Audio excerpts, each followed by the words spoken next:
toutes et tous. J'ai le feu vert de Sabine Benvenuto, que je remercie pour ses excellentes organisations. Et bienvenue à chacun et à chacune. La dernière fois, rappelez-vous, nous avons un peu pataugé sur les questions du bonheur. Je ne sais pas si certains d'entre vous étaient là. Ce fut une séance tout à fait différente de celle que nous avons d'habitude. Et aujourd'hui, nous avons le plaisir d'accueillir Jean-Pierre Coutron et Marin Camus, que je vais présenter dans un instant, sur une thématique que vous avez souhaitée, à savoir celle de la réduction des risques. La réduction des risques, au niveau de notre association, c'est vraiment une philosophie qui nous est très chère. Cette philosophie pragmatique, elle est née dans le moment historique du drame du sida, qui a découvert, dans ces temps, dans les années 80, des milliers d'usagers qui, dans ces années-là, ne venaient pas vers les dispositifs de soins et d'accompagnement dans lesquels nous pouvions les accueillir.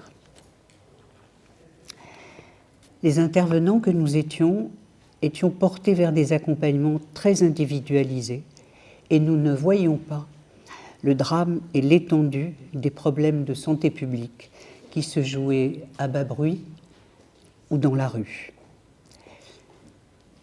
C'est un hommage qu'on doit rendre aux associations humanitaires telles que Aide et Médecins du Monde, d'avoir été à leur rencontre. Ils ont rencontré ceux qui ne voulaient pas, ceux qui ne pouvaient pas, ou ceux qui n'étaient pas prêts à arrêter les drogues, à entamer tout simplement une démarche de soins. Ils étaient un impensé de nos dispositifs, qui étions, comme la loi de 70 nous le recommandait, orientés vers l'arrêt des drogues, le sevrage, pourvu que les personnes soient volontaires et qu'elles viennent spontanément dans nos dispositifs. Cela ne venait pas. Si en 1987, un décret autorisa la vente libre des seringues, il a fallu attendre environ 5 ans pour arrêter la casse. Arrêter la casse, c'est un plaidoyer essentiellement porté par des personnes concernées, usagères de drogue et séropositives. Aide et Médecins du Monde, en 89, ont quand même porté un bus échange de seringues et allé vers les usagers à la rue. Ce plaidoyer a été une prise de conscience politique et en 93, elle fait quand même bouger les lignes. Simone Veil est ministre de la Santé. Elle fait à l'époque 2 arrêtés, ça n'était même pas des décrets, sur 2 axes. L'un, pour permettre l'accueil inconditionnel à l'arrêt des usages en première intention, et c'est l'ouverture des boutiques qui sont devenues des CARUD. La nôtre avait ouvert en décembre 1994. Le deuxième axe important de cette politique de réduction des risques était la politique des traitements de substitution. Je ne vous cacherai pas que pour les intervenants, ça a été une bagarre et une compréhension difficile. Depuis le début qu'ils avaient ouvert des dispositifs, leur rôle était d'accompagner les personnes vers le sevrage. C'était l'alpha et l'oméga de cette rencontre.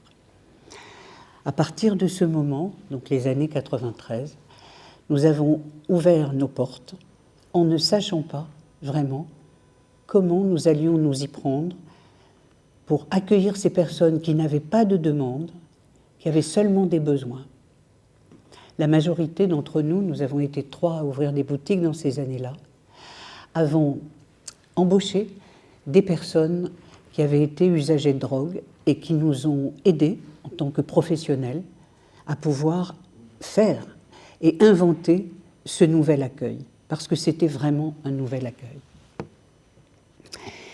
Les intervenants ont ainsi appris avec les usagers une nouvelle approche et dans ces lieux, une clinique de la demande a évolué vers une clinique de la réponse aux besoins. Les acteurs intervenant en RDR sont allés aussi à la rencontre des personnes pour écouter et surtout comprendre et répondre aux besoins. Le pouvoir du soignant a changé de camp et la parole de l'usager, son expérience du produit, de l'usage, est devenue le pivot de la rencontre et le fondement de la notion de ce savoir partagé, savoir professionnel et savoir profane. La notion de droit humain, incluant le droit à l'usage, voit le jour au plan européen. Intervenants et usagers font progresser une autre vision.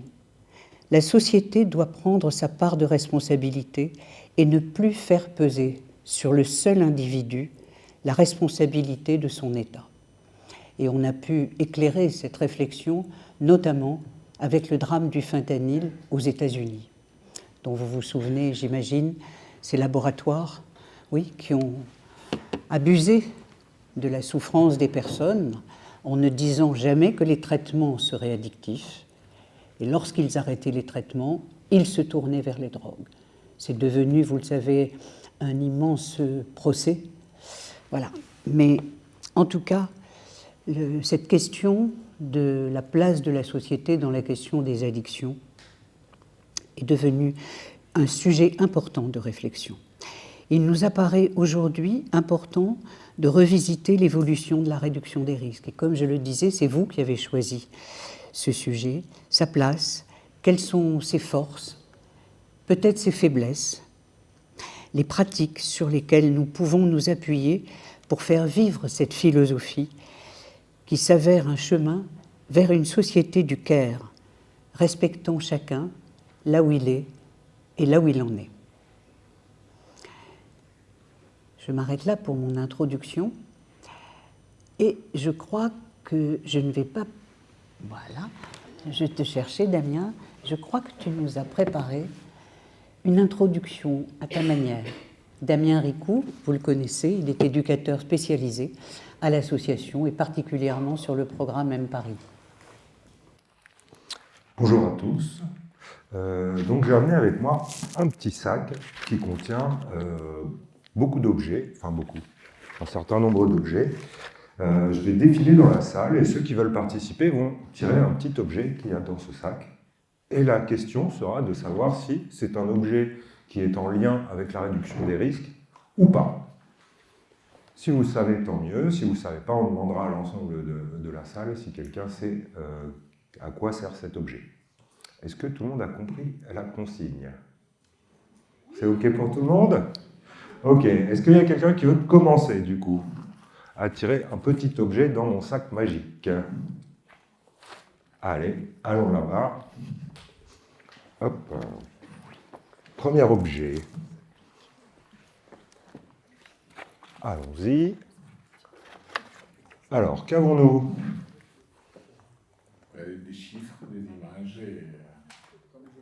Ok, je vais le montrer un peu à tout le monde. Donc, c'est ceci. Est-ce que quelqu'un sait à quoi ça sert? À quoi ça peut bien servir et si ça fait partie de la réduction des risques? Personne ne sait? Limite d'âge peut-être? Limite d'âge, ouais, on a une idée de limite d'âge.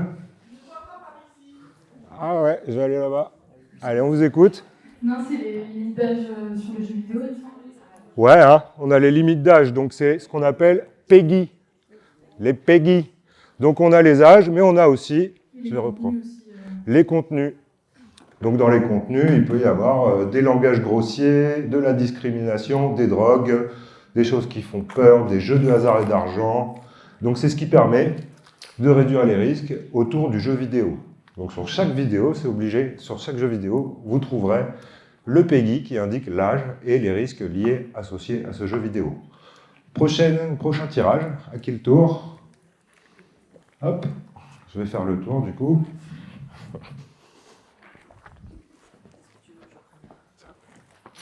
Donc, deuxième objet. Il n'y a pas de même goût, c'est sûr. Alors, qu'avons-nous? Un kit, un outil de prévention contre le VIH. Si tu le trouves, se distribue gratuitement. Mais je ne sais pas ce qu'il y a dedans. Pour faire un test? Ouais, sur le- Pour faire un test? Non, ce n'est pas pour faire un test. Une seringue? Ouais, donc il y a une seringue, mais il y a aussi tout le matériel nécessaire pour la pratique d'une injection dans le moindre risque possible. Donc tout est mis sous vide et protégé. On peut trouver dedans une petite lingette pour nettoyer, pour désinfecter, nettoyer, un petit liquide pour diluer, une seringue, pareil du liquide, des petites coupelles pour le mélange et 2 coupelles. Donc avec ce kit, vous pouvez faire deux injections de manière très propre, très protégée. Donc c'est des distributions qui sont gratuites. Vous pouvez les trouver par exemple dans les Carudes ou dans les structures qui distribuent ce type de matériel. Prochain tirage. À qui le tour? Ah, j'ai pas besoin de me déplacer de l'autre côté, parfait. Alors, ceci est accompagné de ceci. Est-ce que quelqu'un connaît ce qu'est cet objet? C'est pour l'overdose? Pour Ouais. se soigner? C'est ça. Donc, Pas se soigner. ça s'appelle la naloxone. C'est une seringue avec plusieurs injections possibles pour soigner, enfin, limiter les risques d'overdose. Donc, en cas d'overdose, voilà, pardon. En cas d'overdose, on injecte ce produit pour éviter aux personnes de faire une overdose d'autant plus grave. La naloxone. Prochain objet. Est-ce que quelqu'un d'autre veut prendre un objet? Ah, oh pardon, vous ne voyez pas. Ah, qu'est-ce que c'est? Un pistolet à eau. Alors, réduction des risques ou pas réduction des risques? Un pistolet à autre chose, ça peut être. Un pistolet Un pistolet aussi, ouais. qui se remplit. Ok. Réduction des risques ou pas? Ben, moi, je dirais non. Non, hein. Non, pas spécialement, en effet. Mais ça peut être super marrant. Ok, quelqu'un d'autre? N'ayez pas peur, il n'y a rien qui fait mal dedans, il n'y a pas d'animaux qui mordent ou quoi que ce soit. Ah. C'est vrai que ça peut être impressionnant de mettre la main dans... Ah, vous en avez eu 2 pour le prix d'un. Bien joué. Pour les deux. Ouais, allez-y. Il y a un verre avec les limitations d'alcool Ouais. et dedans une petite balle de rugby. Alors, réduction des risques ou pas réduction des risques? Ça, non. Ouais. Et oui. Ok. Ok. Donc là, en effet, on a un gobelet avec les dosages, les poids hommes, femmes, ainsi que les dosages barres et quelques petits conseils de réduction des risques. Donc des gobelets comme ça, il en existe partout. Hein. Même s'il y a juste le fait que ce soit délimité en centilitres, déjà, ça peut être une réduction des risques. Parce qu'on sait du coup quelle quantité on sert exactement. Ce qui peut pas toujours être le cas, en effet. Et le petit ballon, donc c'est un ballon déstressant. Est-ce que vous êtes d'accord avec le fait que ce n'est pas réduction des risques? Non, j'ai entendu non. Qui a dit non? Non, parce que ça permet à certaines personnes de pouvoir se déstresser et de pouvoir penser à autre chose. C'est ça, en effet. Alors, c'est pas considéré directement comme une réduction des risques, mais on peut le considérer dans le sens où certaines personnes vont avoir besoin de se déstresser par rapport à leur craving, au fait d'avoir du manque, et de changer un peu ses idées et d'occuper les mains, ça peut aider dans certains cas. Ok, un autre objet? On va aller par là.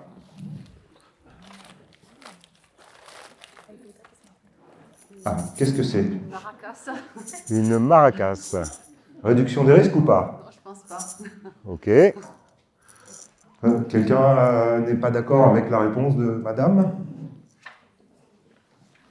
Ok. Donc, dans le même esprit, on peut considérer que la musique peut être un exutoire aussi et peut permettre aussi éventuellement à certaines personnes de se détendre. Un autre objet? Allez. Alors, qu'est-ce que c'est? Je crois que c'est des crayons couleur avec des dessins à colorier. Ok. RDR ou pas? Bon, pas directement, mais pareil, ça détend. En effet, on est resté sur la même lancée depuis le pistolet à eau. Un autre objet, et après on va passer un peu peut-être à la suite. Allez.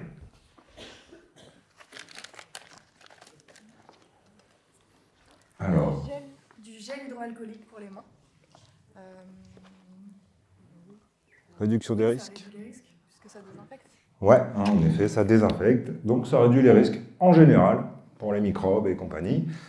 Et en effet, quand on a une pratique de consommation, comme on parlait tout à l'heure de l'injection, ben c'est bien d'avoir les mains propres. En effet. Voilà. Donc, je ne vais pas rester beaucoup plus longtemps parce que je crois qu'on a encore beaucoup de choses à dire. Je peux peut-être survoler un petit peu 2-3 objets qui n'ont pas été vus. On a par exemple ça, ce que vous connaissez, les petits bouchons d'oreille. Hein. Donc ça peut être pratique pour ne pas abîmer son audition. Quand on va en milieu festif, on associe aussi. Nicopatch, donc pour l'arrêt du tabac, hein, ou la régulation aussi, ou quoi d'autre, je ne sais pas. On a le grand classique qui est les préservatifs. Un petit objet que je vous invite à vous faire passer, que peut-être peu de gens connaissent. Donc ça permet de liquéfier certaines substances pour pouvoir se l'injecter dans le nez, pour éviter d'avoir à sniffer et à se détruire les cloisons nasales, par exemple. Donc voilà. Si vous avez d'autres questions ou si vous voulez voir d'autres objets, c'est disponible, je vais les laisser par là-bas. Avant de passer la main, et pendant que la prochaine personne se prépare, je vais juste lire quelques petits post-it que vous nous avez gentiment écrits en répondant à la question qui était la RDR, c'est quoi pour vous? Alors normalement c'était en un mot, il y en a qui ont écrit des longs textes, je ne vais pas pouvoir tout lire. Ne soyez pas déçus si votre texte n'est pas forcément lu.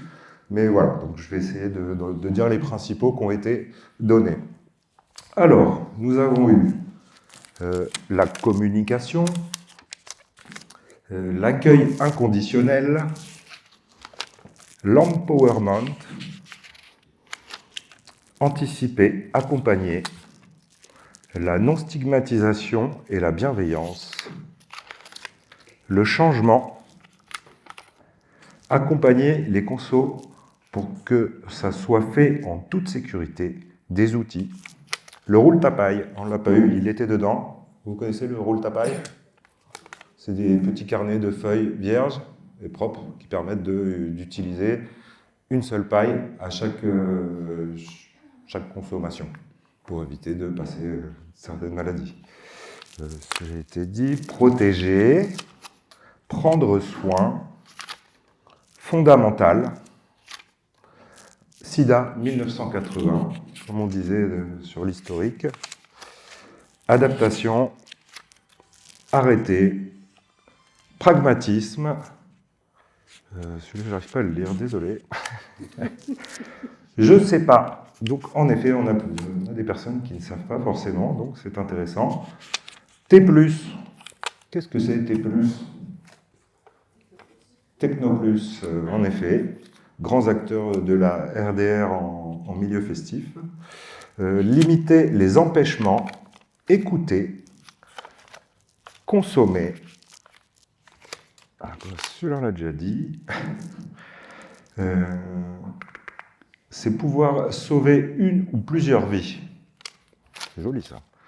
Informer sur les substances, leurs qualités, leurs effets, accompagner contre la sérophobie, prévenir plus que guérir. Vivre avec, celui-là on l'a déjà dit. Et pour finir, j'ai un petit dernier, liberté par la sécurité. Voilà, donc je vous remercie de votre participation et de votre attention, et je vais passer la parole. Merci.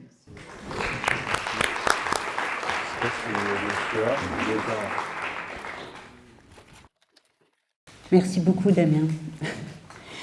C'est la deuxième ou troisième fois que tu fais ces introductions. Et je trouve que c'est vraiment, comment dire, très pétillant. Très pétillant et surtout, ce qui est compliqué dans les plateformes, parce qu'on est nombreux, c'est que chacun puisse se sentir investi. Et je trouve que, voilà, tu nous mets tous ensemble. Et ça, c'est une vraie qualité. Alors, je vais vous présenter maintenant donc, nos deux invités. Je vais commencer par Marin Camus, que je ne connaissais pas et dont j'ai fait la connaissance aujourd'hui. Merci beaucoup, Marin, d'être venu pour cette conférence.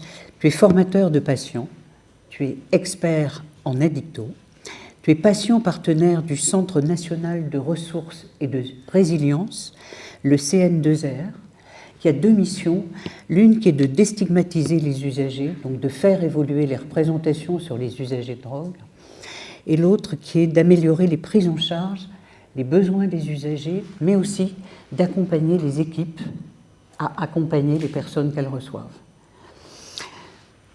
Vous allez faire, je crois, un duo avec Jean-Pierre Coutron. Jean-Pierre Coutron est d'abord un psychologue clinicien, d'abord et avant tout.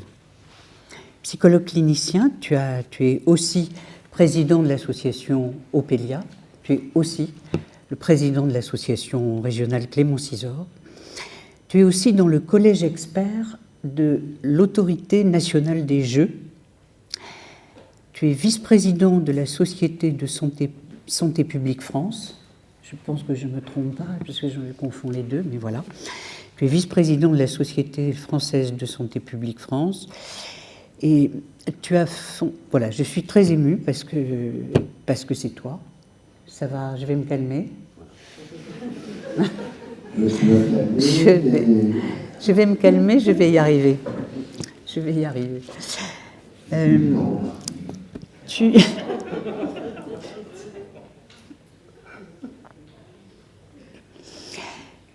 Tu as aussi été le président de la Fédération Addiction et avant, le président de l'ANITEA. Mais en 2011, il était primordial que fusionnent le secteur de l'addictologie, de la tabacologie et de l'addictologie. Et donc, c'est devenu la Fédération Addiction, dont tu es resté le président jusqu'en 2018. Tu as proposé un concept tout à fait important qui est celui de la société addictogène.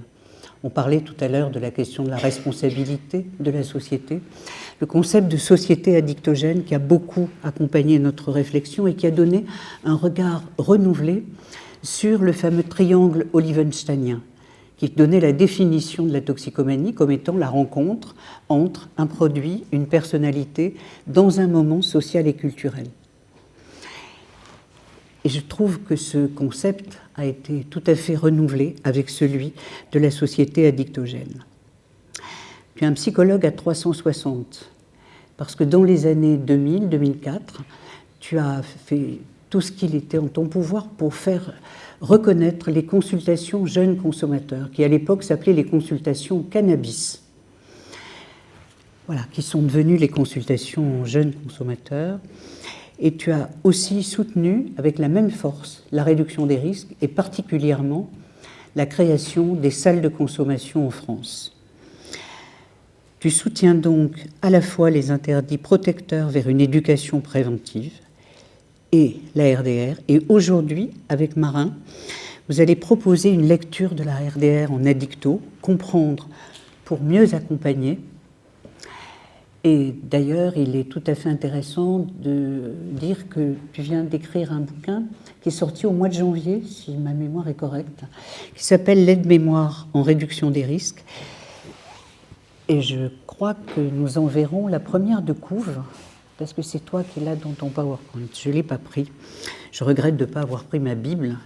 Mais en tout cas, c'est un livre, si vous souhaitez le commander, nous pourrons tout à fait vous aider à l'avoir. Voilà, merci à vous deux d'être venus. Je suis arrivée avec beaucoup d'émotion à vous présenter tous les deux.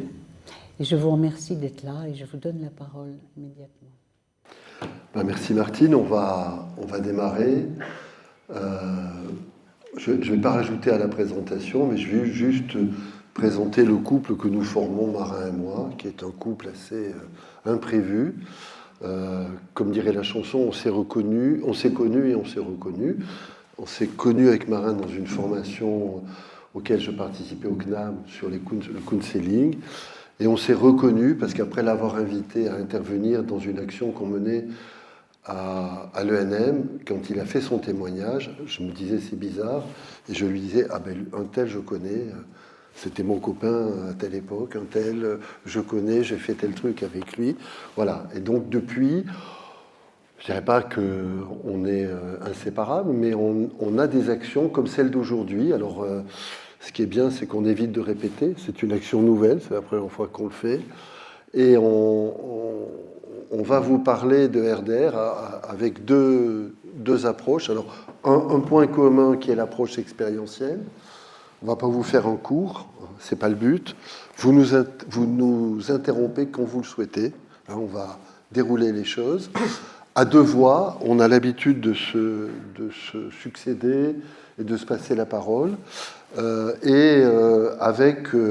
Avec l'idée, effectivement, de se centrer ici sur la RDR, voilà, de se centrer sur la RDR, qui est, Martine y faisait allusion, qui est par exemple quelque chose, moi je n'ai aucune honte à le dire, quand je suis arrivé dans le secteur, le jeune professionnel que j'étais, la RDR n'existait pas, je ne la connaissais pas, et mes premières années de pratique, j'étais pas à l'aise avec la RDR. Voilà. Et j'ai dû me déshabituer d'être une certaine façon d'être un soignant et un accompagnant, pour me former à une autre façon de l'être. Voilà. Et pour moi, c'est important de le rappeler parce que vous êtes ici des professionnels et on n'est pas tout de suite du premier coup le professionnel, le bon professionnel dans la bonne case au bon endroit. Voilà. On le devient aussi parce qu'on accepte de se laisser interpeller et de changer. Voilà. Alors, ça, c'est pour faire quand même un tout petit peu sérieux. C'est pas juste pour faire sérieux, c'est parce que il faut bien partir d'une définition, puis après on va la faire bouger, la partager, la déconstruire, la faire vivre. Hein. Et vous voyez que c'est une définition qui est ouverte. Je crois que dans la salle, il y a des professionnels, il y a des travailleurs sociaux, il y a des gens qui viennent du côté de la prévention. Il y a aussi des...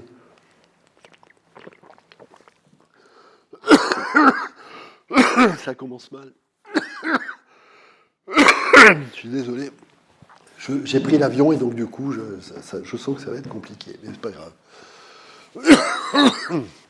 Voilà, donc il y a aussi des politiques, hein, parce que la RDR nous pose aussi des questions politiques, hein, c'est légitime. Et la RDR, elle a un autre défaut qui a été abordé très bien dans le petit exercice, c'est qu'elle fait quelque chose qui peut paraître contre-intuitif, puisqu'elle facilite l'usage. Elle accompagne l'usage et elle le sécurise. Voilà. Donc, quand on est engagé dans les questions d'addiction, on a plutôt envie de s'opposer à l'usage, ou en tout cas de décourager l'usage, ou en tout cas de faire changer l'usage. Hein, et des personnes qui viennent en disant « ben moi, mon boulot, c'est celui-là », c'est d'accompagner l'usage. C'est pas intuitif. Alors, c'est important qu'on se dise cette chose, parce que c'est parfois... On n'ose pas le redire, mais c'est parfois ce qui fait le plus de mal à l'RDR. C'est que c'est bien beau tout ça, mais finalement, vous les laissez faire. Et même vous les encouragez à faire. Voilà, donc on va tourner autour de ce paradoxe. J'espère qu'on va y tourner de façon constructive, intéressante, parce que oui, la RDR, c'est ça. Voilà, je ne pourrais pas le dire autrement. Oui, c'est ça. Et le paradoxe, c'est que accompagner l'usage peut permettre à la personne de le faire à moindre risque et éventuellement d'avoir envie de le faire changer. Voilà. Donc c'est ce paradoxe-là qu'on va illustrer avec des postures différentes, dans un style différent, vous le verrez incontestablement. Je vois Marin qui se marre parce qu'il me sent en difficulté. Je me dis, je récupère mes cordes, puis elles repartent, mes vocales. Voilà. Alors, pas vous faire un cours, mais quand même, pour comprendre quelque chose de l'intérêt de la RDR, il faut partager 2-3 repères sur l'addiction. On n'en fera pas 50, mais il faut en partager 2-3. Alors, un premier point qui peut paraître un peu scandaleux, je peux aggraver mon cas pour certains, c'est que l'usage de substances psychoactives, donc on ne parle pas de l'addiction, on ne parle pas de la maladie addictive, mais on parle de l'usage. On va choisir de faire usage. Voilà, quand on s'est retrouvé avec Martine et Marin, on a été dans une brasserie, on a choisi de ne pas prendre d'alcool. Chacun probablement pour des raisons différentes. D'autres, à côté de nous, ont pris de l'alcool. Voilà. On fait usage d'une substance psychoactive, ils ont de la chance, elle est légale, donc ils ont pu en faire usage. Voilà. Cet usage, il a une fonction adaptative. On ne le fait pas sans raison. Les raisons peuvent être extrêmement variées. Chacun a un point de vue sur les raisons de l'autre et une grande tolérance pour ces raisons. Ceux qui ont choisi de prendre le verre d'alcool vont dire que c'est meilleur, ça me détend. Ceux qui auront choisi de ne pas le prendre vont dire quand même, à midi, prendre de l'alcool. Voilà. Le jugement, voilà, c'est... Vous prenez un joint pour vous consoler d'un chagrin d'amour, vous aurez 50 personnes qui vont dire quand même, il faut être con pour fumer parce que tu as un chagrin d'amour. Sauf que pour la personne qui le prend, c'est ça qui lui a été intéressant. Et puis, vous pouvez prendre des drogues parce que vous n'avez aucun problème dans la vie, mais que vous avez envie de vous amuser un peu plus, d'être un peu plus performant, de ressentir un peu plus. Voilà. La fonction adaptative, elle n'est pas uniquement du côté du pathologique. Alors, ça peut vous choquer, mais c'est ce qui existe dans notre monde depuis des milliers d'années. Voilà. Les substances psychoactives, ce n'est pas nous qui les avons inventées, pas nous. Les plantes sont là depuis longtemps, et depuis longtemps, quand vous regardez l'histoire des drogues, il y a toujours eu des gens qui se sont dit, tiens, c'est marrant, si je prends celle-là, j'ai moins mal, si je prends celle-là, je m'amuse plus, si je prends celle-là, j'ai telle sensation, et donc qui ont généralisé ces fonctions adaptatives. Et bien sûr, pour terminer, les fonctions adaptatives, si c'est pour s'adapter à un environnement, l'environnement varie. Alors, tu faisais allusion à la société addictogène, vous pouvez faire allusion au premier environnement qui est l'environnement familial. Il y a des moments où c'est insupportable, la famille, et il vaut mieux, pendant le repas familial, s'alcooliser correctement, comme ça vous n'entendez rien. Voilà. Il y a des repas de famille qui sont chiants, et vous avez des jeunes fumeurs de cannabis qui vous disent, putain, quand j'ai fumé un pétard, ça glisse, je les entends plus. Voilà. Il y a des cours qui sont chiants. Il y a des conférences qui sont chiantes, et quand on sort d'une conférence qui est chiant, parfois on a plus tendance à vouloir se détendre que si... Voilà. Donc je ne vais pas vous faire tout le catalogue, mais le contexte, il est variable. La deuxième chose, c'est que cette fonction adaptative, elle va nous tendre un piège très humain, on va aller très vite là-dessus, mais c'est qu'elle marche. Si c'est des substances psychoactives, c'est que ce n'est pas la même chose que ça. Ça va peut-être me permettre de triompher de mon problème de corde vocale, mais si c'est du côté du stress, ça ne marchera pas.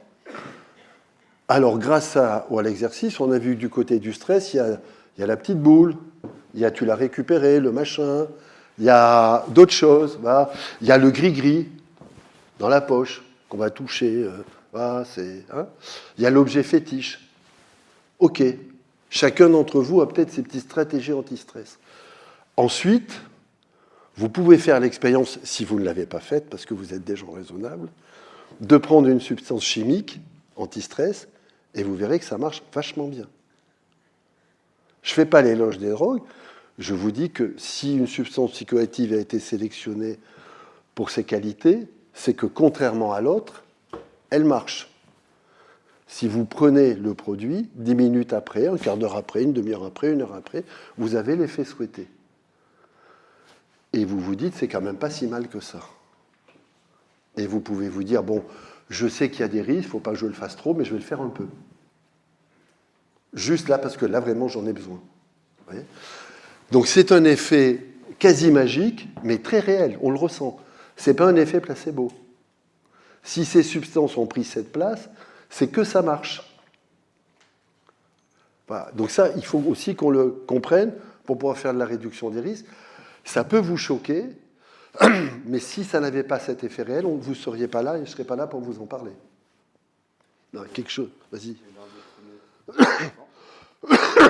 Ouvre ton micro. Ah oui, ok, c'est bon.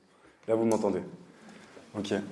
Mais, simplement, vous avez de la douleur, vous prenez un antidouleur. Voilà. Et vous avez une très très forte douleur, vous pouvez prendre de la fentanyl, de la fentanyl, vous pouvez prendre des opiacés, tout simplement. Et quand vous avez plus mal, si on vous dit c'est pas bien, c'est pas moral de l'avoir fait, vous dites peut-être, mais ça m'a soulagé. Voilà. Et ce truc-là, c'est pas en faire l'éloge, mais si on ne le conçoit pas, on va passer à côté d'une partie des échanges qu'on va avoir. Voilà. Et à ce stade-là, c'est pas une maladie, c'est un comportement adaptatif. À ce stade-là, ce n'est pas une maladie. D'accord ? Alors, ça, je n'en parlerai pas plus parce que ce n'est pas le but, mais un des inconvénients de ces solutions, c'est que si elles viennent trop tôt dans le développement, elles vont venir à la place de ce qu'on appelle les compétences psychosociales, c'est-à-dire ce que vous faites, vous avez eu dans d'autres conférences ou dans d'autres moments, c'est-à-dire qu'il vaut mieux d'abord apprendre à se déstresser naturellement avant d'apprendre à se déstresser avec une substance. Il vaut mieux apprendre à gérer une colère d'abord naturellement, sortir de la colère tout seul, que tout de suite, voilà, parce que si vous tout de suite confiez à des substances extérieures, vous allez avoir des problèmes. On vient de redécouvrir ce principe de base avec les écrans.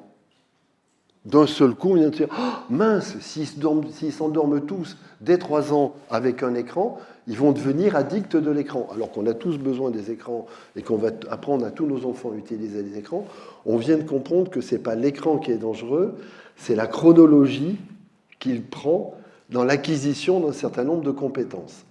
Il y a un deuxième versant du problème, comme dans les drogues, c'est que par ailleurs, un écran n'en vaut pas un autre, un logiciel n'en vaut pas un autre, un algorithme n'en vaut pas un autre, comme une substance psychoactive n'en vaut pas une autre. Hein. Et donc il y a tout un autre travail qui serait de surveiller les algorithmes, voilà. Mais donc ça c'est le premier point. Et pour terminer là-dessus, ça donne le circuit de la récompense que vous connaissez, vous avez probablement dû en entendre parler, donc on va faire aussi vite. Voilà votre circuit de la récompense, le circuit de la récompense des gens raisonnables, que vous êtes dans cette salle majoritairement. Vous avez le cortex préfrontal, vous oubliez le nom, mais celui qui assure le contrôle, les fonctions exécutives. Il est en forme, il est là, il est puissant. Oui, Martine, tu me regardes. Il commande tout, voilà. Et c'est ici, donc c'est ici que je décide. C'est pas bon pour moi, je me suis déjà brûlé, je rejoue pas avec le feu. C'est ici que je décide. Les drogues m'ont fait faire une overdose, je me suis réveillé aux urgences. C'est une mauvaise expérience, c'est à cause des drogues, j'ai pas envie de la refaire. C'est cette partie-là qui décide. Celui-ci, le striatum ventral, vous oubliez le nom, c'est les émotions positives, c'est le plaisir. Je fais ces choses-là parce qu'elles me sont agréables. Et donc, je les connote positivement. Tiens, ça m'a fait du bien. Ça m'a apporté une sensation agréable. Voilà. Donc, ça, c'est quelque chose. Et c'est le fameux like hein, que vous mettez. Tiens, c'est bien, j'ai apprécié, ainsi de suite. Et votre mémoire dit, j'aurais pu ne pas le faire, mais je me suis autorisé à le faire et ça m'a apporté du plaisir. Et vous stockez ça dans une partie de votre cerveau en disant, c'est intéressant. Le piège va venir de là. C'est-à-dire que vous le stockez une fois, vous le stockez 2 fois, vous le stockez 3 fois. Au bout d'un moment, vous avez 2 mécanismes qui vont se mettre en route. Un premier qui est du côté de l'habitude, du côté de la tolérance, du côté de l'accoutumance. Il va vous falloir des sensations de plus en plus fortes pour activer quelque chose du plaisir et vous allez être de plus en plus en manque. Vous allez avoir de plus en plus besoin de le refaire pour ne pas être mal. Ou vous allez avoir de plus en plus besoin de le faire automatiquement, parce que chaque fois que vous vous sentez mal, votre cerveau a appris une réponse automatique qui est « t'es pas bien, t'as une solution. T'es pas bien, t'as une solution. » Et donc, au bout d'un moment, votre cerveau n'est plus celui-là, il est celui du bout, il n'y a quasiment plus de plaisir, Il n'y a quasiment plus de libre arbitre, de possibilité de décider, le rouge est A, et on est dans un fonctionnement qui est la réponse automatique dès qu'il y a un stimulus stressant. Il y a un stress, réponse automatique. Il y a un stress, réponse automatique. Vous voyez le mécanisme. Donc on perd la richesse des arbitrages et on est dans un fonctionnement mécanique. Là, on est du côté de la maladie addictive. Et du coup... C'est bien, dans une grande scène. C'est ça. Et du coup, à ce stade, il est possible, là, quand cette partie-là est fonctionnelle, normale, vous m'entendez bien, c'est bon. Cette partie-là, à ce stade, je vais décider, par exemple, de consommer en me disant c'est un plaisir en plus, ou ça va me permettre de pallier à un stress, ça va me permettre d'oser parler en public, d'oser sortir, etc. Donc ça, c'est le comportement du début. Et là, lorsque ici, cette partie est dysfonctionnelle, cette capacité à décider et à décider, tout simplement, contrôler ce que je fais, etc. Là, c'est plus un plaisir en plus. Là, c'est un réconfort. Là, j'arrive, il y a du produit, je le prends, mais je suis pas obligé de le prendre, j'ai pas un besoin de le prendre et j'ai pas forcément... Des fois, j'ai une détresse, ça vient répondre à une détresse, mais c'est pas forcément le cas. Alors que là, ici, ça y est, je le prends parce que j'ai des crises de manque. Et donc, quand j'ai du manque, je viens pas prendre un plaisir en plus, je viens vraiment soulager le manque. Donc, c'est plus la même nature de plaisir. Et aussi, rapidement, moi, l'image que j'aime bien prendre, c'est, par exemple, je vais vivre un événement lié à ma consommation, je prends le volant, je vais faire un accident de la route, je me réveille aux urgences ou au commissariat. Et peut-être que là, à ce moment-là, je vais me dire j'arrête. Ou je vais me dire faut que je fasse quelque chose avec l'alcool. Les policiers, les médecins vont me dire c'est l'alcool. Vous n'auriez pas bu, il n'y aurait pas eu de problème. Et si vous n'étiez pas alcoolique, vous n'auriez peut-être pas bu. Donc là, à ce moment-là, je vais avoir cette partie-là, je vais me dire ok, je ne le fais plus. Et à un moment, la journée, le manque va faire son chemin et les habitudes. Et comme cette partie-là, physiologiquement, a été modifiée, et longtemps, d'un coup, je vais avoir une souffrance qui va me faire perdre ma capacité, combien même je savais quelle était la cause du problème, maintenant je ne le sais plus, et il faut soulager cette souffrance. Et c'est là que je vais reconsommer, même si c'est ce qui est en train de me tuer, même si c'est ce qui est en train de faire exploser ma famille, ma vie, créer des problèmes dans tous les domaines. Alors pourquoi on vous dit ça? Vous avez la réponse avec ce que vient de dire Marin. Quel est le lien avec la RDR? C'est que si c'était aussi facile que ça, de dire il n'y a qu'à le décider pour arrêter, il n'y aurait pas besoin de réduction des risques. Il y aurait juste besoin de réduction des risques type Technoplus dans certaines situations festives. Et dire ça, c'est pas du tout restrictif, c'est de dire des gens qui ont envie de faire une activité parce qu'elle leur fait plaisir, ils vont la sécuriser, naturellement. Parce que personne n'est complètement insensé. Donc, je vais faire quelque chose qui me fait plaisir et je vais le sécuriser. Je vois certains qui font la tronche. N'empêche que si vous aimez faire du ski, parce que ça vous fait plaisir, parce que la vitesse, la glisse vous fait plaisir, vous allez essayer de faire attention pour ne pas avoir une fracture. C'est de la réduction des risques. Vous allez choisir la piste qui est à votre niveau de compétence, de même qu'avec l'analyse de produits, ils vont choisir, et avec le verre, ils vont choisir, et avec les outils qu'on distribue, ils vont choisir. Je vais choisir de faire mon expérience de plaisir dans la zone que je contrôle. Voilà. C'est pas plus scandaleux. Je n'en fais pas l'éloge, je ne suis pas là pour faire de la morale, mais attention de ne pas faire de procès d'intention de l'autre côté. Le jeune qui va faire dans une soirée techno, ainsi de suite, avec toutes les caricatures, il faut lui donner les moyens, et il y en a beaucoup qui les utiliseront, de faire avec son type de plaisir à lui, dans sa zone de plaisir à lui. Après, on peut discuter de son type de plaisir. Toute société a droit à des interpellations, ainsi de suite. Mais voilà, c'est pour ça qu'on vous le dit, parce que ça se joue sur des mécanismes. Le deuxième mécanisme, c'est une fois que vous êtes là, allez faire appel à la volonté. Elle est court-circuitée. Le préfrontal n'est plus connecté, il n'a plus...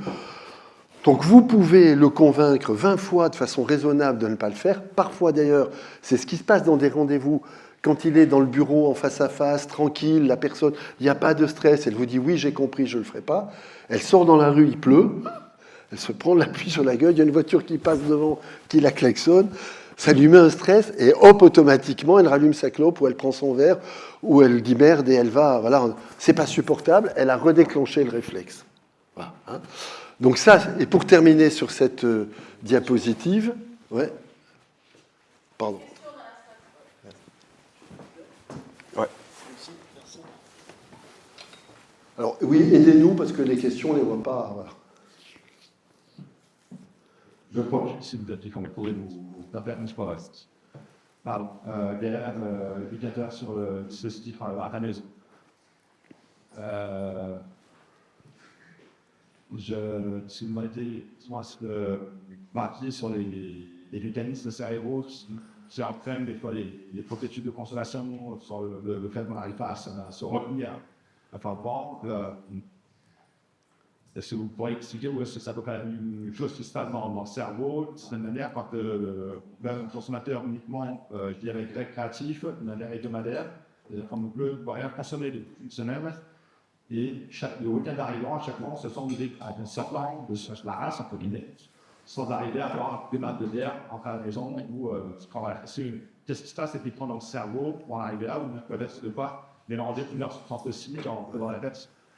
Est-ce que c'est exactement la même chose que ça, la consommation? C'est exactement la même chose. Au niveau social aussi, peut-être. Ouais. Environnement social, peut-être.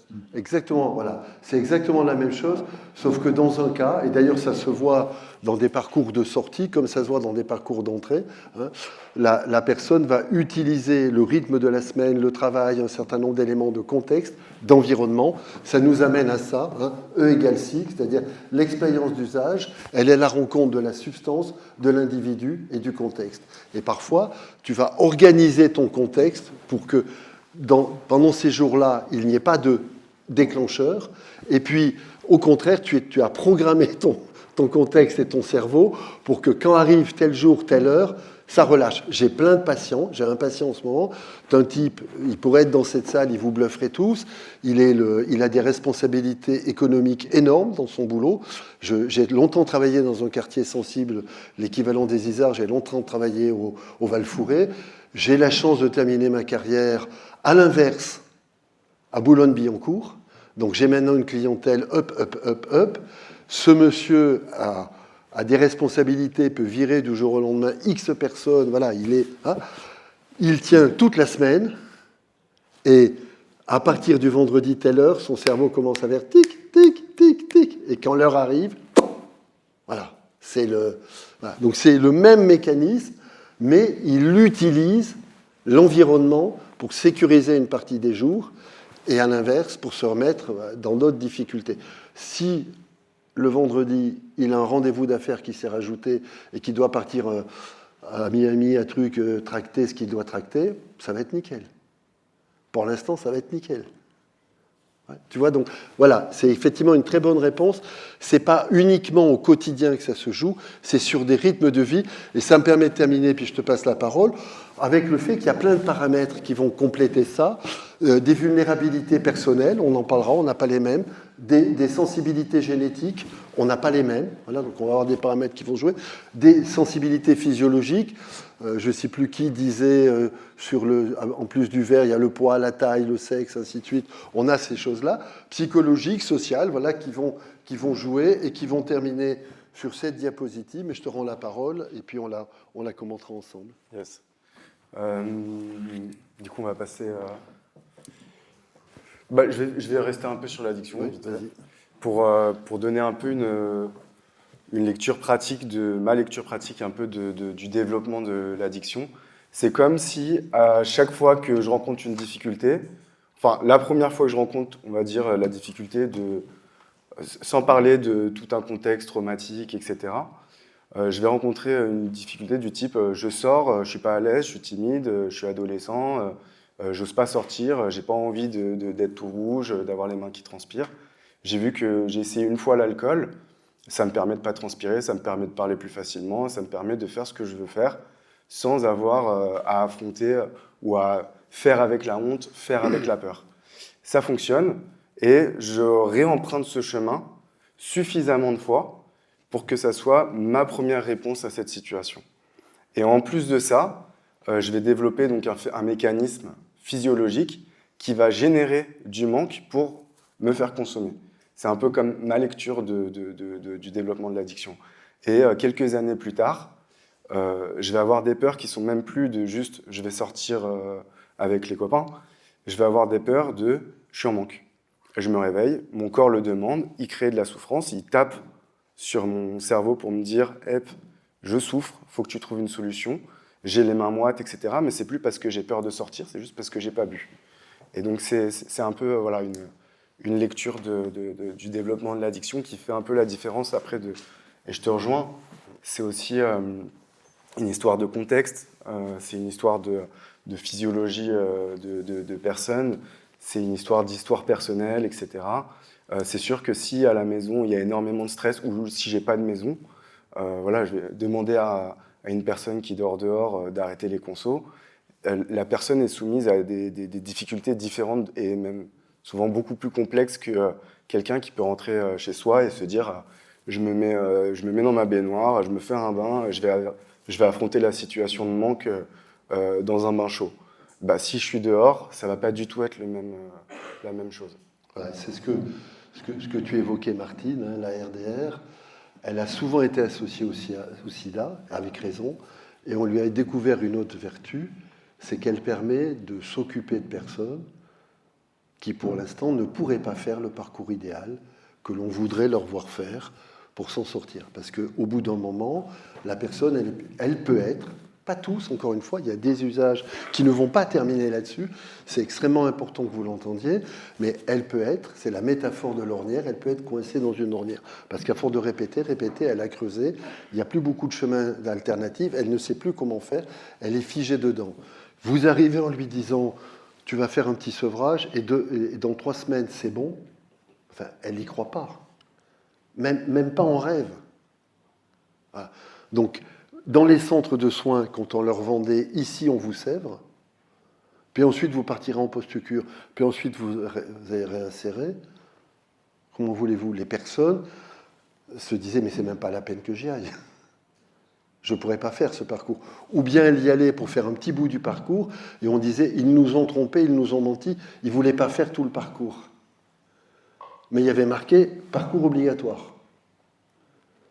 C'est pas étonnant que ça ne marchait pas. Donc il y a vraiment cette métaphore de l'ornière qui a été mise au point par un psychiatre suisse. Elle nous dit quelque chose d'important. Tout le monde n'est pas forcément dans l'ornière. Tous les terrains ne sont pas les mêmes. C'est pas toujours voilà.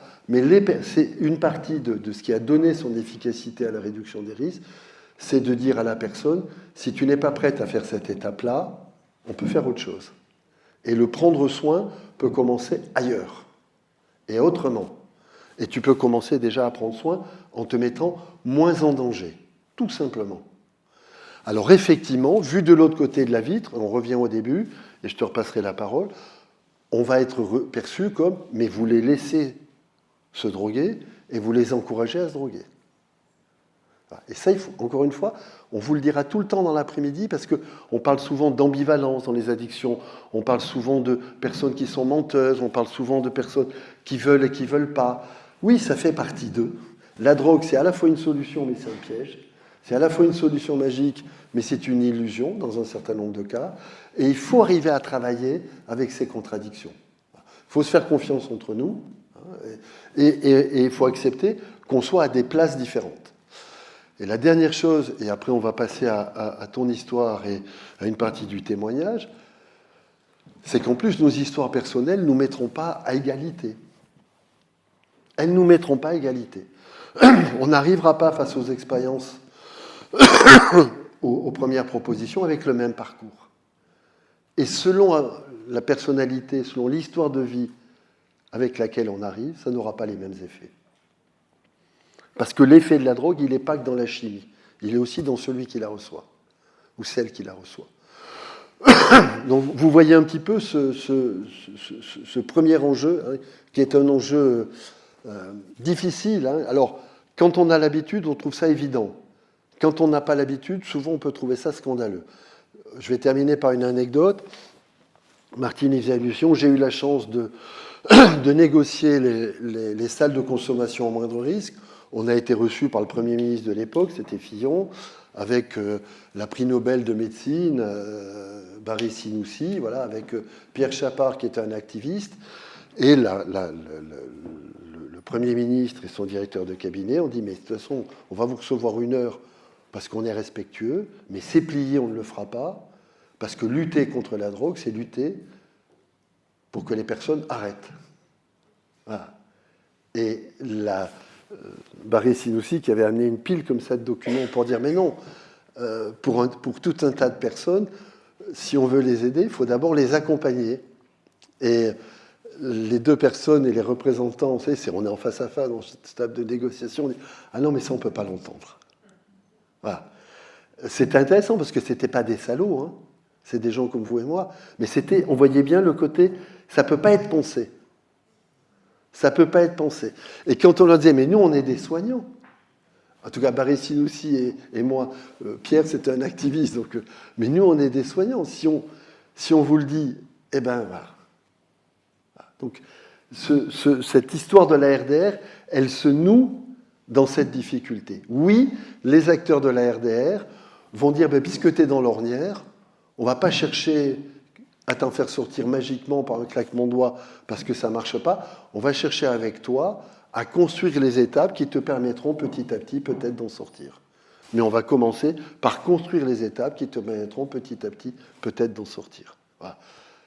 Et l'ornière de l'un n'est pas l'ornière de l'autre, et on va passer un petit moment avec la notion de trauma. Et juste pour souligner rapidement ce que tu dis, ça y est, j'ai arrêté. Voilà. Moi, ça fait 7 ans et demi à peu près que je ne bois plus d'alcool, je ne prends plus aucune drogue, j'ai touché un peu tout. Donc l'objectif est atteint, j'ai envie de dire. Voilà. Pour aujourd'hui. Voilà. Moi, c'est 24 heures à la fois. Mais donc l'objectif est atteint, mais ce n'est pas arrivé d'un coup, et on va en parler un peu tout à l'heure. Et heureusement que la réduction des risques était là, et c'est important de... Et pareil, je te rejoins, ça ne sert à rien de juger ce réflexe-là. Je l'ai moi aussi, avec des membres de ma famille qui sont dans le même piège des addictions eux aussi. J'ai envie qu'ils arrêtent demain. Voilà, je sais les risques, je sais les conséquences que ça a, l'évolution de cette maladie, et j'ai qu'une envie, c'est qu'ils arrêtent tout de suite. Et je vais avoir ce réflexe de allez, à l'action, etc. C'est pas une mauvaise intention, mais ça marche pas. Moi, en tout cas, mon expérience, c'est que ça n'a pas marché sur moi. Ce qui a marché, et on va continuer d'en parler, c'est la réduction des risques. Et là, on passe donc à une rapide vulgarisation sur ce qui se passe lors d'un événement traumatique. Donc ça, c'est la partie qui va libérer la cortisol et l'adrénaline. Donc ça, c'est la partie, tout à l'heure, qui va contrôler, qui va aussi raconter ce qui se passe. Qui va c'est la partie qui réfléchit, c'est la partie qui encode aussi l'événement dans ce qu'on appelle la mémoire biographique. Ici, on a tout ce qui est mémoire et tout ce qui est enregistré. Amygdale, les émotions, on en a parlé tout à l'heure. Et donc, exemple typique, on est tous là, on a mangé ce midi, tout le monde est un peu fatigué, assis, tout ça, donc on s'endort un petit peu. Et là, il y a quelqu'un qui ouvre la porte avec une arme qui nous prend tous en otage. Normalement, on se réveille tous instantanément.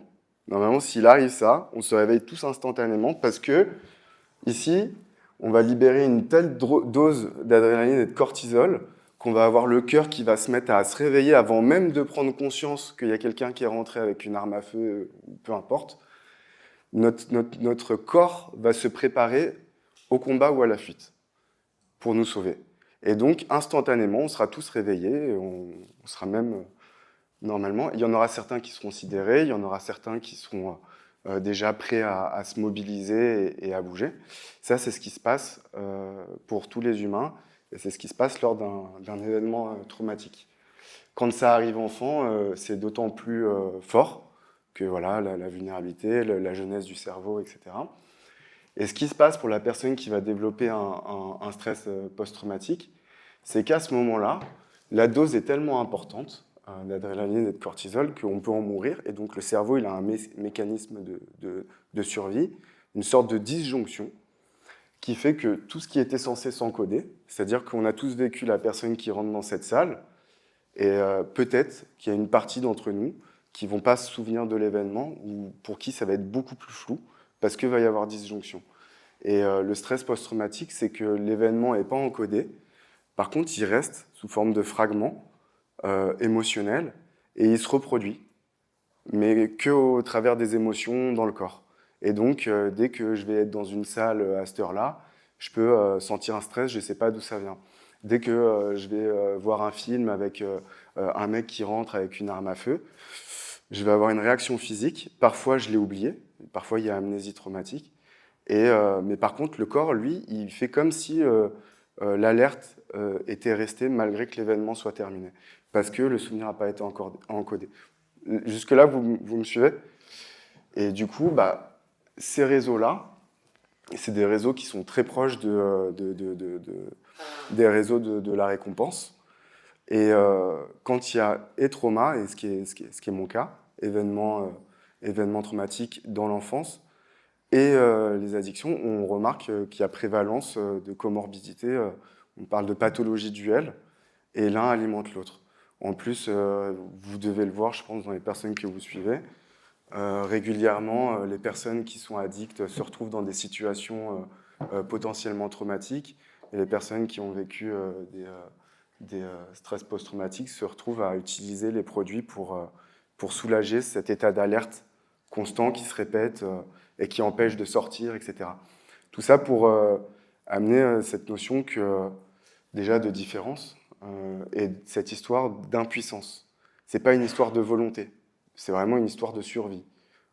Si on peut le dire, je ne sais pas, un militaire qui revient et qui a vécu un choc traumatique et qui utilise l'alcool parce que sinon il a envie de se suicider, c'est une histoire de survie. Et on ne peut pas lui dire comme ça, même si lui-même, souvent, elle va savoir qu'il est en train de se tuer avec le produit, ça reste son option de secours. Voilà. Ouais.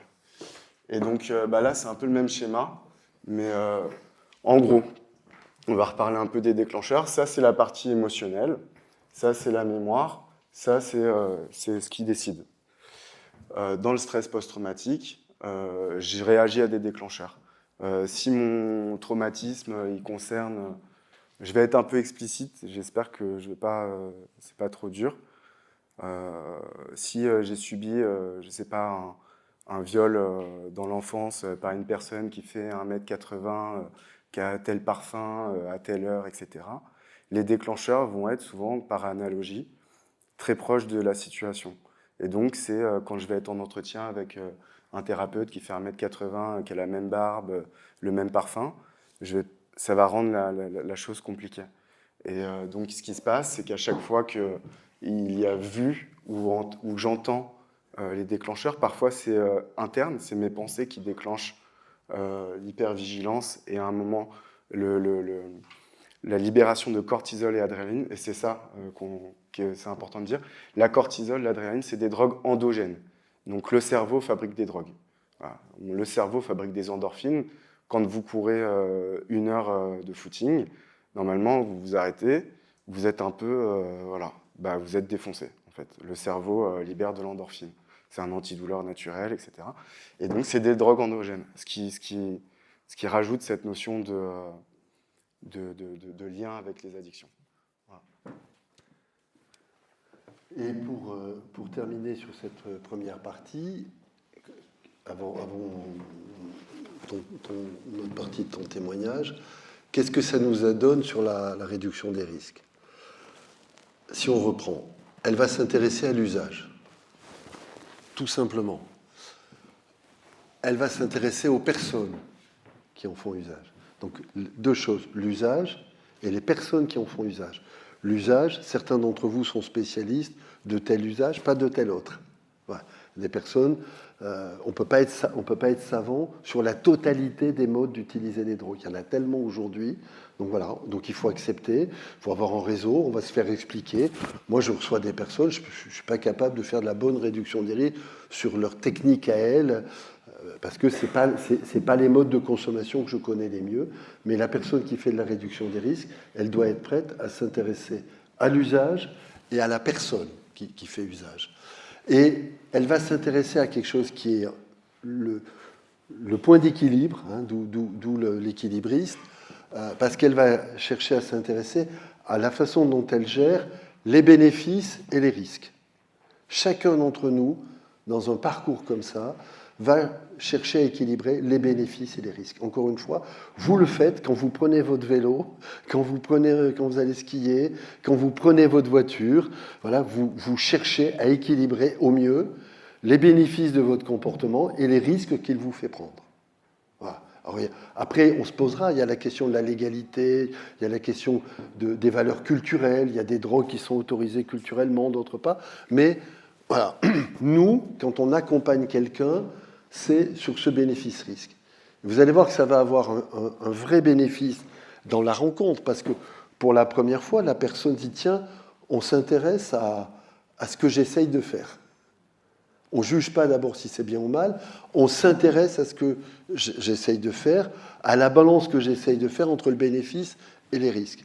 La deuxième chose, utiliser l'illusion, on va donc leur donner la parole, hein, ce qui n'est pas aussi simple que ça, parfois encore, professionnellement. On va leur donner la parole sans nier leur pratique de consommation, leur savoir expérientiel, pour les faire dialoguer avec nos savoirs de professionnels au sens large, hein, tout au long des processus d'usage et des transformations des risques. Je suis assez vieux pour avoir connu une époque où c'était une faute professionnelle de parler avec l'usager de comment il consommait sa drogue. La réduction des risques nous a permis de sortir de cette absurdité et on accepte de parler avec les usagers.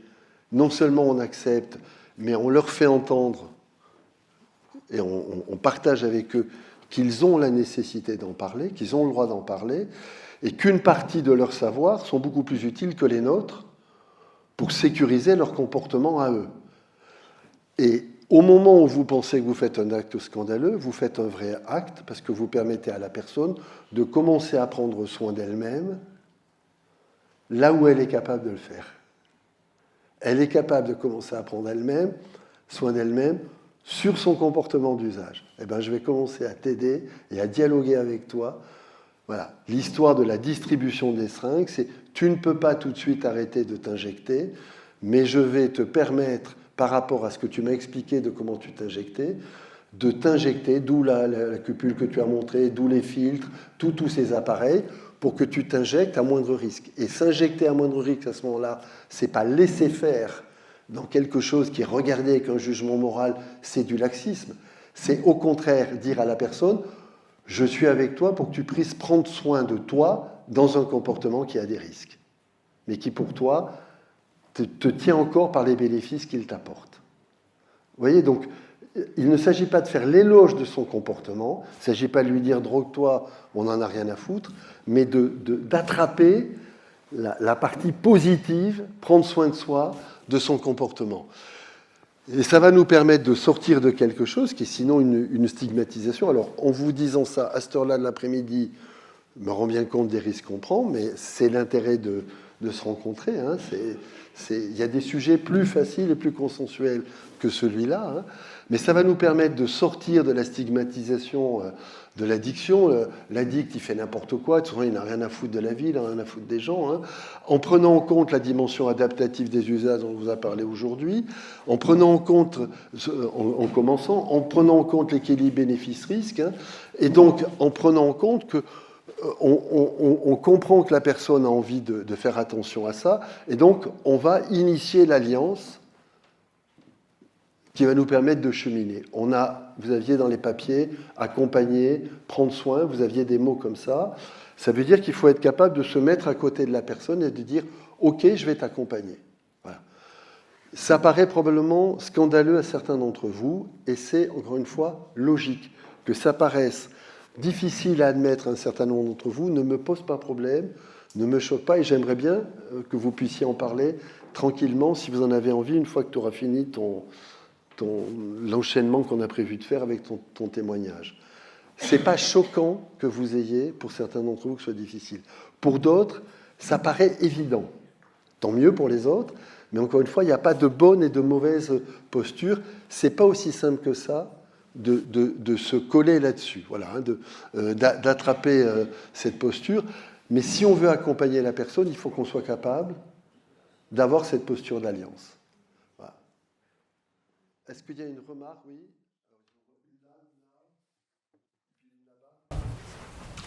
Et puis après, tu t'enchaînes. Ouais. Après, t'enchaînes sur ton.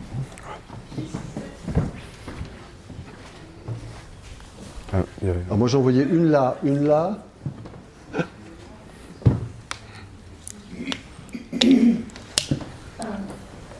Moi, je me questionnais par rapport au sentiment de toute-puissance. Je m'appelle Laurent Dupont, je suis psychologue clinicienne au DOI. Je me questionnais par rapport à la toute-puissance de la personne face à sa consommation. Alors, dans le sens où vous avez parlé de l'environnement qui essaie de sécuriser au max, etc. Du coup, je connais mon produit, je sais pourquoi je l'utilise, je sais dans quel contexte je l'utilise de telle manière à être en sécurité, donc je ne risque rien. Et c'est comment faire en tant que professionnel face à ce genre de comportement. Alors, la toute-puissance de l'usager, elle est comme la toute-puissance du professionnel, hein, c'est un des pièges, un des risques. C'est pour ça que je disais, il ne s'agit pas de se prosterner face à la personne et de dire il n'y a rien qui se discute. Lui, la personne arrive avec sa conception, nous on arrive avec un certain nombre d'informations, de propositions qui permettent de baliser les risques. Voilà. Donc l'idée n'est pas de chercher à convaincre l'autre tout de suite qu'il sous-évalue ses risques, qu'il est dans la toute-puissance, qu'il ne veut pas voir les dangers qu'il a. L'idée étant d'entendre sa propre analyse du bénéfice-risque et de se mettre dans une posture pour cheminer avec lui. La vérité d'un jour, elle n'est pas celle du lendemain. La vérité le lendemain n'est pas celle d'après-demain. Voilà. Et la confiance qu'on doit se faire quand on est dans une position d'accompagnateur, c'est que si en ce moment tu as besoin de le sentir comme ça, j'en prends acte, je t'ai dit pourquoi moi, je n'aurais pas cette vision aussi naïve, mais si tu l'as pour l'instant, c'est la tienne. Voilà. Et je t'accompagne en continuant, juste, moi, d'être, puisque moi je suis convaincu qu'il peut y avoir plus de risques que tu ne le crois, je continue de te permettre de te protéger de ces risques-là. C'est tout. Voilà. Mais pour moi, hein, ma réponse à ta question, c'est surtout pas se laisser piéger à vouloir le convaincre qu'il est dans un moment de toute puissance. On a tous son moment de toute puissance. Ça fait partie des mécanismes d'idéalisation par rapport à une émotion, par rapport à une histoire. Voilà. Donc c'est ça. La stratégie globale de réduction des risques, ce n'est pas de les laisser s'installer dans l'usage, c'est de les mettre dans une zone de confort, c'est de les mettre dans une zone d'équilibre qui va leur permettre même petit à petit de reprendre une évaluation moins figée du bénéfice-risque. Voilà. Et ça, quand même, on a pu vérifier que ça marche. C'est-à-dire qu'ils ne restent pas crispés à une évaluation. Et paradoxalement, ils restent crispés quand on commence à vouloir les convaincre qu'ils ont tort, parce qu'on tombe dans un mécanisme qu'on connaît bien dans l'entretien motivationnel, dans d'autres techniques, qui est le réflexe correcteur. Puisque tu essayes d'avoir raison, je vais te montrer que c'est toi qui as tort. Par principe, voilà.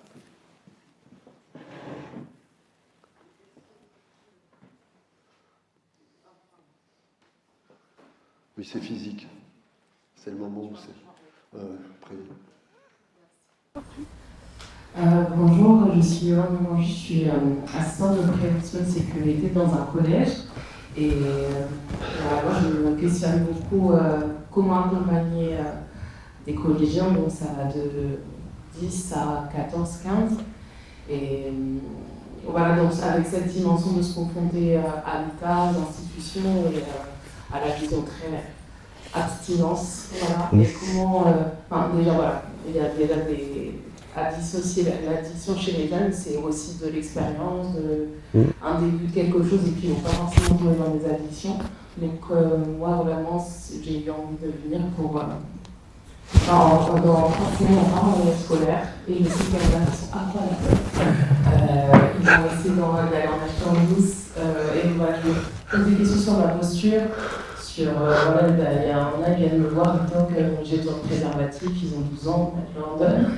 Donc voilà, ce truc d'être le plus juste possible et en même temps de voguer dans les institutions qui sont très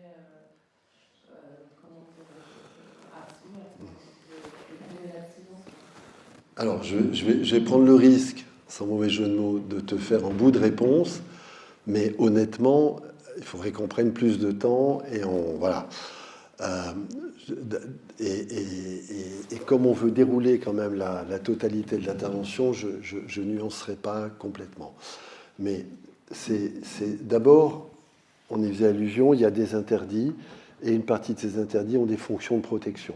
Interdire à un mineur de faire un certain nombre d'expériences, c'est pas l'empêcher de grandir, c'est lui rappeler qu'il y a des expériences, si on les fait quand on est trop jeune, trop tôt, elles ne servent pas de leçon, elles sont destructrices. Et là, il faut se sentir à l'aise avec l'interdit protecteur. Voilà. S'il y a des expériences autour de la sexualité, s'il y a des expériences avec les produits, s'il y a des expériences à la vitesse que tu fais à 10 ans, à 12 ans, à 15 ans, à 18 ans, à 22 ans, la même expérience, c'est pas la même chose. Et donc, quand on est responsable de l'encadrement d'un adolescent à cet âge-là, ce n'est pas être anti-réduction des risques que de tenir l'interdit protecteur. Voilà, c'est clair. Pour moi, il faut que ce soit, c'est peut-être un peu rapide, mais c'est le premier point. Et le rôle de l'éducateur à ce moment-là, il est de tenir cet interdit. Ensuite, il est important qu'il y ait dans le même voyage des stratégies de réduction des risques qui soient anticipées au cas où. C'est-à-dire dire, vous n'avez pas à faire telle et telle chose, y compris de la sexualité, ne doit pas empêcher qu'il y ait des préservatifs à tel endroit au cas où. Voilà. Je donne cet exemple. Je vais dire à un groupe d'enfants, il est interdit de jouer auprès de la falaise. Même au ballon. Le ballon, c'est pas dangereux. Mais le ballon près d'une falaise, c'est dangereux. Mais si je suis l'encadrant, je vais mettre un filet de sécurité au cas où il tombe. Et le filet de sécurité n'a pas pour but de leur donner envie de sauter, mais au cas où il tombe, je préfère qu'on ait mis un filet de sécurité avant. Mais moi, en tant qu'encadrant, je dirais il est interdit de jouer au ballon à moins de 10 mètres de la falaise, parce que là, vous risquez de tomber. Voilà, je ne sais pas si c'est clair, et il faut qu'on soit capable, dans une collectivité éducative, de se répartir les rôles. Se dire, toi tu gères ça, toi tu gères ça, et toi tu gères ça. Voilà. Pour terminer, parce qu'on a l'habitude avec Marin, moi quand j'ai élevé mes gamins, je leur disais, ça vous n'avez pas le droit de le faire. Mais le même qui leur disait, je n'avais pas le droit de faire, mettez en route les patrouilles de réduction des risques le soir, dans telle fête où je savais que certains pouvaient aller, non pas parce que mes fils y allaient, mais parce que moi, comme d'autres parents, si jamais ils y allaient, je préférais qu'il y ait des personnes qui aient mis le filet de sécurité. Voilà, c'est tout. Tu vois, mais il faut qu'on soit très clair là-dessus, et ça, c'est l'intérêt d'en parler en équipe pédagogique. Bonjour, Katia, je suis médiatrice familiale. Donc moi, j'accueille des familles assez régulièrement. Il y a des parents qui s'inquiètent pour une personne d'un père familial qui fait un peu de nutrition et qui exprime le fait que la personne ne reconnaît pas qu'ils sont confrontés à un norme de déni ou le refus de reconnaissance. Alors, c'est des choses qu'on entend régulièrement. Donc, je vais dire que tu répondras pour ton témoignage. Le temps et l'accueil non jugeant peut favoriser petit à petit un cheminement. On va le dérouler dans la suite, mais effectivement, à partir du moment où moi j'ai pu commencer à travailler la réduction des risques, j'ai eu beaucoup moins de déni. À partir du moment où une personne a pu me dire mais je ne veux pas arrêter tout de suite, j'ai eu beaucoup moins de déni. Et j'ai pu travailler sur tu ne veux pas arrêter tout de suite, qu'est-ce que tu es prête à faire tout de suite? Voilà. Si vous dites à quelqu'un la seule solution c'est de monter en haut de la Napurna tout de suite et qu'il n'a jamais fait d'alpinisme, il va vous dire ouais, d'accord. Je reviendrai la semaine prochaine. Non, je n'ai pas envie finalement de monter en haut. Voilà.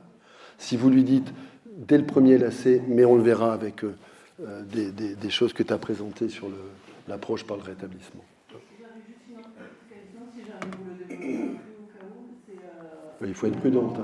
Il faut être prudente. Je soumets au cas où. La situation de la question des addictions, de la déficience intellectuelle, Je ne sais pas si on a le temps, mais c'est une vraie question qui mériterait peut-être de ne pas être traitée à la va-vite. Et il y a des personnes qui creusent ces questions-là, et ça c'est vrai, parce que les notions de protection, de responsabilité se pensent autrement dans ce contexte-là, c'est évident. On va prendre une dernière question, et puis ceux qui ne veulent pas aller en pause, ils restent là, et les autres, ils font 10 minutes de pause, d'accord? Ça ira? Alors, on poursuit avec cette question ici. Oui, on prend une dernière question. Tu feras ton témoignage après l'après. Et puis moi j'ai juste un petit hommage que j'ai envie de rendre. Je reprends le contexte dans lequel on est aujourd'hui, à savoir les années 80 et les années SIDA. L'hommage à rendre, c'est pour ces personnes qui se sont mobilisées dans ces années-là, qui sont des personnes concernées pour mener à bien les premiers échanges de seringues. Ça va faire certainement écho avec mon expérience, mais là je m'en situe à des années avant. Et du coup, c'est là que la réduction des risques commence, il faut quand même l'avoir en tête, c'est important, le contexte, puisqu'on en parle. Voilà, j'espère que ça amène des discussions pour les uns et les autres aussi. Et ensuite, j'aimerais vous donner ma définition de la réduction des risques, puisque moi, dans les années 80, je travaillais à elle. Et que j'ai lancé le premier dispositif à Toulouse de protection, donc c'est aussi la Martine. Et cette petite définition qui, j'espère, vous accompagnera de l'époque, c'est à se dire, c'est très bien, si tu ne peux pas arrêter les drogues, de quelle façon on va t'accompagner pour qu'il y ait moins de dommages pour toi et ton entourage. Et du coup, j'introduis aussi la question d'entourage. Merci beaucoup. Alors, ce n'était pas une question, c'était un témoignage et à la fois une réflexion pour effectivement penser que l'entourage aussi peut bénéficier de réduction des risques. C'est un peu votre... Je travaille en pédopsychiatrie à la consultation du Lauragais. Et donc nous, on a surtout des ados entre 12 et 18, c'est pas une période de consommation, c'est la réduction des parents. La réduction des risques, on arrive à peu près à s'en débrouiller avec les ados, par contre les parents sont suspendus dans un étude qui est et c'est plus compliqué que nos professionnels. Vas-y. Bah, ça tombe bien, moi à 12 ans j'étais en CJC voilà, jusqu'à mes 18 ans et en consultation jeune consommateur et la pédopsychiatre qui me suivait à l'époque m'a accompagné dans mes consommations et pour du coup donner un peu aussi un bout de réponse aux questions juste avant. Elle s'est centrée sur la qualité du lien avant de me parler des risques que j'encourais, de l'urgence, de prendre conscience. Et elle m'a accompagné dans la levée de déni et c'est le souvenir que j'ai des professionnels qui m'ont le plus aidé, c'est ça. C'est qu'ils ont respecté ma temporalité, mon chemin et m'ont permis de faire ce chemin moi-même. Si on me dit c'est dangereux pour toi, bah, c'est simple, hein, on fait tous l'expérience, enfin pour beaucoup, on fait l'expérience au Nouvel An de prendre des bonnes résolutions. Le mois prochain, c'est sûr, je fais plein de sport, j'arrête ci, j'arrête ça, etc. Bon, le mois d'après, il y a 9 sur 10 qui ne l'ont pas fait, quoi. Bah voilà, donc c'est sûr que là, on ne parle même pas de schéma de la récompense, le cerveau qui a été modifié par l'expérience au bout de 10 ans. On parle juste des résolutions humaines qu'on prend tous. Donc c'est vraiment pas une histoire de volonté. Ça sert à rien de dire tout de suite maintenant, à mon sens, hein, c'est mon opinion. Et en fait, si dès le premier rendez-vous ou avant même d'avoir créé un lien de qualité, de confiance, je suis en train de dire c'est pas bien ce que tu fais, il faudrait que tu fasses comme ça risque d'être compliqué. Alors que si je le dis juste au bout de 10 séances, bah, des fois ça passe très bien juste parce que c'était le bon moment. Mais on va vous lâcher pour la pause, mais pour finir de te répondre sur... Je pense que vous avez des entretiens avec les parents. Voilà. Il ne faut pas lâcher ça. Et je sais que moi, dans mon expérience, mais pas que, quand on travaille, on avait réfléchi avec ça avec des collègues en Suisse, c'est extrêmement important de leur dire, mais vous avez raison, vous, de le penser comme ça. Vous êtes légitime de le penser comme ça, parce que vous êtes parents. Moi, je leur donne souvent dire, mais moi, quand j'étais parent, entre guillemets, avec mes enfants, je le pensais comme vous. Voilà. Mais accepter que d'autres jouent cet autre rôle. Et s'il faut les faire 3 fois dans la semaine, il faudra les voir, entre guillemets. Alors après, on est sur d'autres problèmes politiques, de moyens qu'on a, de temps qu'on a, de trucs qu'on a. Mais par rapport au principe, on a les outils et il y a moyen, mais le point de départ, c'est de dire, mais là encore, ton émotion de parent et ton truc, il faut qu'il arrête et qu'il nous fasse... Et lui facilitez pas les choses en plus, c'est légitime et je vais te permettre de le ressentir. Est-ce qu'on peut prendre une dernière question à la fois aussi? Oui. Merci. C'est pas pour moi. Je voulais, tout à l'heure, quand vous aviez annoncé votre témoignage, vous avez commencé immédiatement par dire que vous avez tout arrêté. Du coup, ça me fait poser la question, est-ce que la finalité de l'accompagnement à l'ERDR, en fait, ce serait l'abstinence la plus totale? Alors justement, c'était une petite blague. C'était parce que c'est l'objectif de la plupart des personnes qui m'ont accompagné depuis mes 11-12 ans, que j'arrête demain. Et je disais, bah, ça y est, vous avez réussi, mais c'est pas trop grâce au discours moralisant. Je vais pas... voilà. Et aujourd'hui, mon positionnement RDR abstinence, c'est celui de la, entre guillemets, réconciliation. J'essaie de ne jamais opposer les deux. Et pour moi, j'aime bien dire que l'abstinence, c'est de la RDR. Aujourd'hui, j'ai consommé, je suis polyaddict, donc j'ai consommé vraiment plein de produits. Il y a énormément de produits qui, pour moi, si je les prends une fois, j'arrive pas à m'arrêter. Et je les ai arrêtés. Mais par contre, des fois, je dysfonctionne dans des comportements. Donc j'ai toujours ce truc-là en moi qui fait que je sais pas m'arrêter. Quand il y a quelque chose qui me fait du bien, bah, je sais en faire quelque chose qui me fait du mal. Donc pour moi, ce qui fait que j'ai choisi l'abstinence et que je continue d'être abstinent, c'est que ça a créé un dysfonctionnement dans mon cerveau qui fait que ça me conduit en hôpital psychiatrique tout de suite. C'est-à-dire que si là, tout de suite, je reconsomme, dans 2 semaines, potentiellement, je fais une bouffée délirante, on m'hospitalise de force en psychiatrie. Donc c'est vraiment littéralement un poison plus. Donc je suis abstinent. Potentiellement demain, je sais pas, dans 2-3 ans, je serai de nouveau dans un CARUD, dans un XAPA, parce que j'aurai peut-être chuté et je serai de nouveau côté RDR. Mais mon positionnement aujourd'hui, c'est vraiment surtout pas rentrer dans ce débat de opposer l'abstinence et la réduction des risques. Ce qui est hyper important pour moi, c'est le chemin et même l'expérience que je vais donner de mon histoire. L'idée, c'est vraiment de souligner ce qui a pu fonctionner dans mon histoire. C'est une histoire parmi celle de plein d'autres addicts. Ce qui a fonctionné pour moi, mon chemin, c'est mon chemin. Pour un autre, ça sera autre chose. Il y a des points communs dans la manière dont ça se passe, peut-être pour beaucoup de dépendants. Mais voilà, c'est une expérience parmi tant d'autres. Et surtout, moi j'y tiens, c'est pas ou la RDR ou l'abstinence. C'est les deux et c'est sur des années et des années à l'histoire d'une vie, quoi. Du coup, nous allons pouvoir prendre la pause de 10 minutes, puis on se retrouve ici. Merci.